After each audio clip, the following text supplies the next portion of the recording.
for sure rat poisons are effective, but they also contain toxic chemicals that could pose a risk to the people and pets in your home.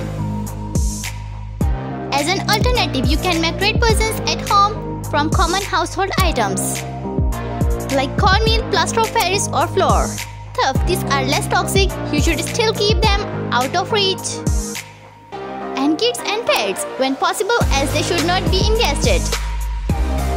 Once mixed into poison for the rats invading your home. Creating poison from plaster of Paris, cornmeal and milk.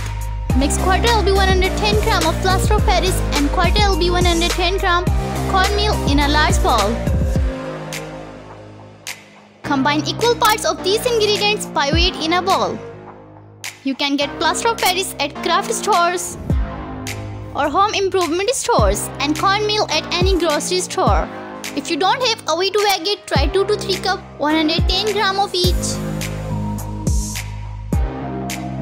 If you don't have cornmeal, try using flour instead in the same proportions. The plaster of Paris will get harder in the rat's stomach, eventually killing them. Add 1:3 cup 55 gram of sugar to make it more enticing. This step is optional, but the sweetness of the sugar will encourage the rats to eat more of the mixture. After adding equal parts of plaster and cornmeal, add half a part of sugar. Start with 1 cup 240 ml of milk. Pour the milk into the powdered mixture. You may need more milk as you go along, but start with this much, so you don't make the mixture too wet. If you don't have milk on hand, you can just use water. This milk will give it more flavor to draw in the rats, but most likely they'll still eat it just for the cornmeal or flour. Knead the mixture together with your hands. This mixture is not toxic to humans, so it's not a problem to use your bare hands. However, if you don't want to get your hands all sticky, you can put gloves on. If the mixture is not sticking together and you see loose powder still, add more water or milk, a spoonful at a time. You want it to form a dough you can roll into balls like clay. If it seems too liquidy, add more plaster and cornmeal flour in equal parts, only adding a spoonful at a time until you get the right consistency. Roll the mixture into balls about the size of golf balls.